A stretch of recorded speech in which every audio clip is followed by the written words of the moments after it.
World's biggest astrology community in Tamil. Online Astro TV, வாழ்வின் வெளிச்சம். Online astro டிவியை கண்டு மகிழுங்கள். ஆன்லைன் அஸ்ட்ரோ டிவி நேயர்கள் மற்றும் ஸ்வஸ்திக் சாஸ்திரா ஜோதிட ஆராய்ச்சி பயிற்சி மையத்தின் மாணவர்கள் அனைவருக்கும் வல்லரசு தினேஷ் ராஜாவுடைய அன்பான வணக்கங்கள். ஒவ்வொரு மாதமும் 3வது சனிக்கிழமை என்று நம்ம 500 ரூபா கட்டணத்தில் விடிஆர் ஜாதக ஆராய்ச்சி வகுப்பு வந்து பார்த்துட்ருக்கோம். இந்த ஜாதக ஆராய்ச்சி வகுப்புடைய நோக்கமே நம்ம நிறையா வாடிக்கையாளர்களுடைய ஜாதகத்தில், மாணவர்களுடைய ஜாதகத்தில் ஆராய்ந்த விஷயங்களை ஒரு குறிப்பிட்ட கான்செப்டாக எடுத்து அதை மாணவர்களுக்கு சொல்லிக் கொடுக்கறது வழக்கம். அதுக்கப்புறம் மாணவருடைய ஜாதகத்தையே ஆராய்ச்சி பண்ணுறது தான் இந்த வகுப்புடைய ஒரு முக்கியமான நோக்கம். அந்த வகையில் நம்ம நிறையா தலைப்புகளில் வகுப்பு பார்த்துருக்கோம். இது வரைக்கும் 47 வகுப்புகள் படிச்சிருக்கோம். ஸோ இந்த மாதம் படிக்கக்கூடிய வகுப்பு வந்து 48வது வகுப்பு. அப்போ இந்த 48வது வகுப்பு என்ன கான்செப்டை நமக்கு வலியுறுத்துது அப்படின்னு சொல்லி பார்த்தீங்கன்னா, வக்ர கிரகங்கள், ரெட்ரோகிரேட் பிளானட்ஸ் அப்படிங்கிற விஷயத்தை பற்றி படிக்க போகிறோம். இது நிறையா மாணவர்களும் நிறைய வாடிக்கையாளர்களும் இந்த வக்ர கிரகங்களை பற்றி நமக்கு நிறையா கருத்துக்களை வந்து நமக்கு கேட்டுகிட்டே இருக்காங்க. இது எப்படி பலன் கொடுக்கணும், இதை பற்றி ஒரு தெளிவான ஒரு ஆராய்ச்சி வகுப்பு போடுங்க சார் அப்படின்னு சொல்லி கேட்குறாங்க. அப்போ இந்த வக்ர கிரகம் அப்படிங்கிறது ஒரு மனிதனுக்கு நடக்கக்கூடிய பலனை நாம் நினைக்கிற மாதிரி கொடுக்காம மாற்றி எதிர்மறையாக கொடுத்துரும். ஒரு கொஞ்சம் நம்ம கவனமாக இல்லைன்னா இது ஒரு பலனையே டோட்டலாக மாற்றக்கூடிய அமைப்பு இந்த வக்ர கிரகங்களுக்கு இருக்குது. அப்போ வக்ரம் எந்த கிரகம் அடையலாம், எந்த கிரகம் அடையக்கூடாது, அது வக்ரம் அடையக்கூடிய தன்மை என்ன, அது எந்த டைமில் பலனை வெளிப்படுத்தும் அப்படிங்கிறத பற்றிலாம் மிக தெளிவாக இந்த வகுப்பில் சொல்லிக் கொடுக்க போகிறேன். அதற்கான பரிகாரங்களையும் சொல்லிக் கொடுக்க போகிறேன்.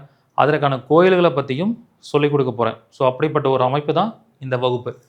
ஸோ இந்த கிளாஸில் வந்து நம்ம என்ன தெரிஞ்சுக்க போகிறோம் அப்படின்னா, முதல்ல வக்ரம்னா என்ன, வக்ரம் ஒரு அறிமுகம். ஸோ பொதுவாக பார்த்திங்கன்னா நீள்வட்ட பாதையில் கிரகங்கள் சுற்றிட்டு இருக்குது சூரியனை மையமாக வச்சு. அப்போ சனி கிரகம், குரு கிரகம், சுக்கிரன், இப்படி கிரகங்கள்லாம் சுற்றிக்கிட்டு இருக்கு. அதுக்கப்புறம் செவ்வாய். ஸோ இந்த கிரகங்கள் தங்களோட பயணத்தில் இப்படி போயிட்டுருக்கும்போது பின்னோக்கி பயணிப்பதை போல ஒரு பிம்பத்தை உருவாக்குவதுக்கு பேர் தான் வக்ரம். அப்போ பின்னாடி திரும்பி போகுமா சார்னு கேட்டால் பின்னாடி திரும்பி போகாது. ஆனால் பின்னாடி போகிற மாதிரினா ஒரு பிம்பத்தை, ஒரு ரிஃப்ளெக்ஷன்ஸை ஏற்படுத்தும். அதுக்கு பேர் தான் வக்ரம். ஸோ அப்படி வக்ரம் அடைகிறதுனால என்ன மாதிரி பலன்களை கொடுக்கும் சார்? அப்போ வக்ரம் அடையுதுன்னா ஜோதிடத்தில் 9 கிரகங்கள் இருக்குது. அப்போ 9 கிரகமும் வக்ரம் அடையுமான்னு கேட்டால் சூரியன், சந்திரன் ஒளி கிரகங்கள், ராகு கேது இயற்கையாகவே வக்ர கிரகம், நிழல் கிரகங்கள். இந்த 4 கிரகங்களை தவிர பஞ்சக்கோள்கள்னு சொல்லக்கூடிய செவ்வாய், புதன், குரு, சுக்கிரன், சனி, இந்த 5 கிரகங்கள் தான் வக்ரமாகும். அப்போ இந்த 5 கிரகங்களும் ஒரு குறிப்பிட்ட காலகட்டத்தில் வக்ரம் அடையும் போது பின்னோக்கி நகர்வதை போல் ஒரு பிம்பத்தை உருவாக்குவாங்க. அதுக்கு பேர் தான் வக்ரம்னு சொல்கிறோம். அப்போ அது வந்து நம்மளுடைய ஜாதக கட்டத்தில் எப்படி மென்ஷன் பண்ணியிருப்பாங்கன்னா, இப்போ சனி வக்ரம் அப்படின்னா ப்ராக்கெட்டில் வான்னு போட்டிருப்பாங்க, அல்லது ப்ராக்கெட்டில் ஆறுன்னு போட்டிருப்பாங்க, அல்லது சின்ன ஐஃபன் சொல்லி மென்ஷன் பண்ணியிருப்பாங்க. சில ஜாதக கட்டத்தில் ப்ராக்கெட்டுக்குள்ளே இந்த சனியை போட்டிருப்பாங்க. ஸோ இந்த மாதிரி ஒரு அமைப்பை நம்ம வக்ர கிரகங்கள் அப்படின்னு நம்ம சொல்கிறோம். அப்போ இந்த வக்ர கிரகம் என்ன மாதிரியான பலன்களை வெளிப்படுத்தும் அப்படின்னு பார்த்திங்கன்னா, வக்ரம்னாலே இயல்பான பயணத்தில் ஒரு தடை, இயல்பான பயணத்தில் ஒரு தடைன்னு சொல்கிறோம். அப்போ என்ன பண்ணுன்னா வக்ர கிரகம், வக்ர கிரகங்கள் என்னென்ன மாதிரியான காரகத்துவங்களை கொடுப்பதற்கு இயற்கையாக இருக்கோ அந்த இயற்கையான காரகத்துவங்களை கொடுக்காம தடை பண்ணும். அதுக்கு பேர் தான் வக்ரம் அப்படின்னு அர்த்தம். ஸோ 200 கிலோமீட்டர் ஸ்பீடில் ஒரு கார் போகுதுன்னா அது டக்குன்னு ஒரு வேகத்தில் வரும்போது என்ன ஆகுது, ஸ்பீடை குறைக்கிறோம். அப்போ அதோடைய இயல்பான பயணம் வந்து தடையாகுது அப்படின்னு நம்ம சொல்கிறோம். அதுதான் வக்ரத்துடைய ஒரு அடிப்படையான பலன் அப்படின்னு எடுக்கிறோம். ஸோ இந்த பலன் வந்து காமனாக எல்லா லக்னக்காரங்களுக்கும் எல்லா கிரகங்களுக்கும் ஒரே மாதிரியான்னு கேட்டால் ஒரே மாதிரி கிடையாது. இயல்பான பயணத்தில் தடை கொடுத்தாலும் அதே வக்ரம் சில லக்னத்திற்கு சில கிரகங்கள் வக்ரமாகும் பொழுது மிகப்பெரிய யோகத்தை செய்கிறது. இந்த கிரகம் வக்ரமானதான் நல்லது அப்படிங்கிற மாதிரி தன்மையிலலாம் சில கிரகங்கள் இருக்குது. அப்போ அது என்ன மாதிரியான ஒரு அமைப்பு அப்படின்னு சொல்லி பார்த்திங்கன்னா, பொதுவாக இந்த உபயலக்னக்காரங்களுக்கு பார்த்திங்கன்னா குரு புதன் கேந்திர ஆதிபத்திய தோஷத்தில் வருவாங்க. அப்போ என்ன மாதிரியான லக்னங்களுக்கு எந்த கிரகம் வக்ரமான நல்லது, எந்த கிரகம் வக்ரமான தீமை அப்படிங்கிறத நாம் இந்த சப்ஜெக்டில் ஒவ்வொரு லக்னங்களுக்கும் சொல்லிக் கொடுக்க போகிறேன். அப்போ அதில் ஒரு ஹைலைட்டிங்காக பார்த்தீங்கன்னா குரு புதன் வக்ரம். ஸோ உபயலக்னக்காரங்களுக்கு குரு புதன் வக்ரமானால் ரொம்ப நல்லது அப்படின்னு நம்ம சொல்லலாம். அதே மாதிரி உங்கள் ஜாதகத்தில் அவயோகி அப்படின்னு ஒரு கிரகம் இருக்கும். அவயோகி கிரகம் நீங்கள் எந்த நாம யோகத்தில் பிறந்திருக்கீங்களோ அதுக்கேற்ற மாதிரி அது செயல்படும். அப்போ அந்த அவயோகி கிரகம் வக்ரம் அடைகிறது நன்மை அப்படின்னு சொல்லலாம். ஸோ இந்த மாதிரி நிறையா பாயிண்ட்ஸ் இருக்குது, அதெல்லாம் நான் கிளாஸில் சொல்லிக் கொடுப்பேன். அப்போ எந்த கிரகங்கள் வக்ரம் அடைஞ்சால் நல்லது அப்படிங்கிறத நம்ம தெரிஞ்சுக்கணும். யார் வக்ரம் அடையக்கூடாது, யார் வக்ரம் அடையக்கூடாது? லக்ன சுபர்கள். லக்ன சுபர்கள் வக்ரம் அடைஞ்சாங்கன்னா அவங்க என்ன பண்ணுவாங்க? தீமையான பலனை கொடுப்பாங்க. லக்ன சுபர்கள் வக்ரம் அடைஞ்சால் தீமையான பலன்களை கொடுப்பார்கள் அப்படின்னு நம்ம சொல்கிறோம். அப்போ இதை எப்படி எடுத்துக்கலான்னா, லக்ன சுபர்கள் வந்து நமக்கு வக்ரம் அடைஞ்சால் தீமையான பலன்களை கொடுப்பார்கள் அப்படின்னு நம்ம சொல்லலாம். ஃபார் எக்ஸாம்பிள், ஒருத்தங்க விருச்சக லக்னத்தில் பிறந்திருக்காங்க. விருச்சக லக்னத்தில் பிறந்தவர்களுக்கு குரு நல்ல லக்ன சுபர், முழு யோகத்தை கொடுக்குறவர். ஸோ அவர் ஒரு வேளை வக்ரம் அடைஞ்சால் கெடுதலான பலனை கொடுக்கும். அவர் கொடுக்க வேண்டிய வருமான ஸ்தானத்துக்கு அதிபதியாக வரனால கொடுக்க வேண்டிய வருமானத்தை ஒழுங்காக கொடுக்க மாட்டார். அமைக்க வேண்டிய குடும்பத்தை காலாகாலத்தில் கரெக்டாக அமைக்க மாட்டார். கொடுத்த வாக்கை கரெக்டாக காப்பாற்ற முடியாது. இந்த மாதிரி பிரச்சனைகள்லாம் வரும். குழந்தை பாக்கியத்தில் சிக்கலை கொடுப்பார், குழந்தை பாக்கியத்தை தாமதப்படுத்துவார் அப்படின்னு சொல்லலாம்.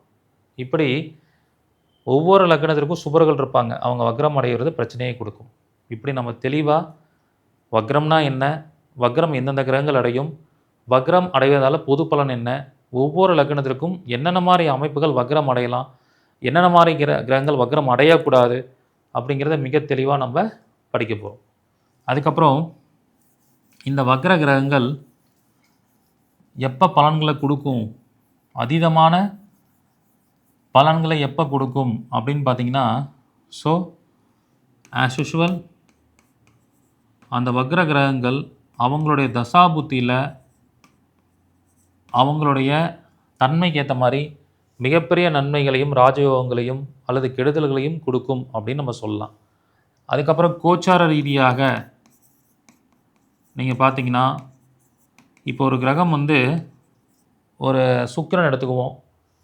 சுக்கிரன் வந்து வக்ரமாக இருக்குது ஜாதகத்தில் அப்படின்னா, அப்போ கோச்சாரத்தில் எப்போல்லாம் சுக்கிரன் வக்ரம் ஆகுதோ அப்போ அந்த வக்ரம் கிரகத்திற்கு உண்டான பலன்களை மிக அதிகமாக செய்யும் அப்படின்னு நம்ம எடுத்துக்கலாம்.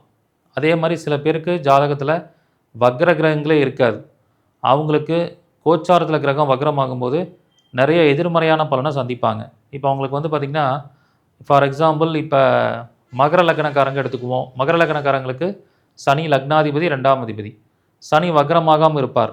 ஆனால் எப்போ கோச்சாரத்தில் வக்ரமாவாரோ, இவங்க ஜனனஜாதத்தில் வக்ரம் இருக்காது சனி, ஆனால் கோச்சாரத்தில் சனி வக்ரமாகும்போது வருமானத்தில் ஒரு தடையை கொடுக்கும்னு சொல்லலாம்.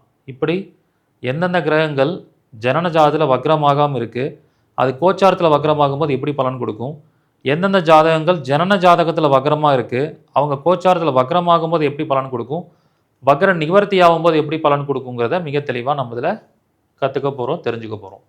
ஸோ இதுக்கு வந்து பார்த்திங்கன்னா நிறையா பரிகாரங்கள் இருக்குது. இந்த வக்ரம் அப்படிங்கிற விஷயத்துக்கு நிறையா பரிகாரங்கள் இருக்குது. ஸோ அதில் வந்து நம்ம வாழ்வியல் பரிகாரமாக அப்படின்னு பார்த்திங்கன்னா, இப்போ சனி வக்ரம் அப்படின்னா என்ன பண்ணலாம், ரிவர்ஸ் வாக்கிங் அப்படி போகலாம். ரிவர்ஸாக வாக்கிங் போகிறது ரொம்ப நல்லதுன்னு சொல்லலாம். இதே வந்து ஒரு தாந்திரிக பரிகாரம் அப்படின்னு சொல்லி பார்த்திங்கன்னா, ஸோ ஒரு வயசானவங்களுக்கு ஏஜ்டு பர்சன்ஸ்க்கு நீங்கள் ஏதாவது உதவி பண்ணுறது ரொம்ப சிறப்பாக இருக்கும். இப்போ கோயில் பரிகாரம் அப்படின்னு சொல்லி பார்த்திங்கன்னா நிறையா பரிகாரங்கள் இதுக்காக இருக்குது. ஸோ திருவாச்சூர் மதுரகாளியம்மன், வக்ரகாளியம்மன் இவங்களெல்லாம் வழிபாடு பண்ணுறது ரொம்ப சிறப்பாக இருக்கும். அப்போ இந்த மாதிரி ஒவ்வொரு விஷயங்களுக்கும் வக்ர கிரகங்களுக்கும் என்ன மாதிரி வாழ்வியல் பண்ணலாம், என்ன மாதிரி தாந்திரிக பரிகாரம் பண்ணலாம், எப்படிப்பட்ட கோயில் பரிகாரம் பண்ணலாம் அப்படிங்கிற விஷயங்கள்லாம் மிக தெளிவாக சொல்லிக் கொடுக்க போகிறேன். நிறையா சப்ஜெக்ட் இன்புட்ஸாக இன்ஃபர்மேஷன்ஸாக இதில் கிடைக்க போது அந்த அருமையான வாய்ப்பை எல்லாரும் பயன்படுத்திக்கோங்க. ஸோ இந்த கிளாஸ் வந்து பார்த்திங்கன்னா 15/8/2026 சனிக்கிழமை அன்று காலை 10 மணி முதல் மதியம் 1 மணி வரைக்கும் நடைபெற போகுது. இதற்கான கட்டணம் வந்து நம்மளோட பயிற்சி மையத்தில் நடக்கிற வகுப்புலேயே மிக குறைவான கட்டணம், ₹500 கட்டணம் அப்படின்னு நம்ம சொல்லலாம். ஸோ அப்படி இதை பண்ணும்போது நமக்கு நல்ல ஒரு பாசிட்டிவ் ரிசல்ட், பாசிட்டிவ் இம்பேக்ட்ஸ் வந்து நமக்கு கிடைக்கும். சரிங்களா? ஸோ இந்த மாதிரி ஒவ்வொரு விஷயங்களை பற்றியும் மிக தெளிவாக நம்ம சொல்லிக் கொடுக்க போகிறோம். அருமையான வாய்ப்பை பயன்படுத்திக்கோங்க. நன்றி, வணக்கம், வாழ்க வளமுடன்.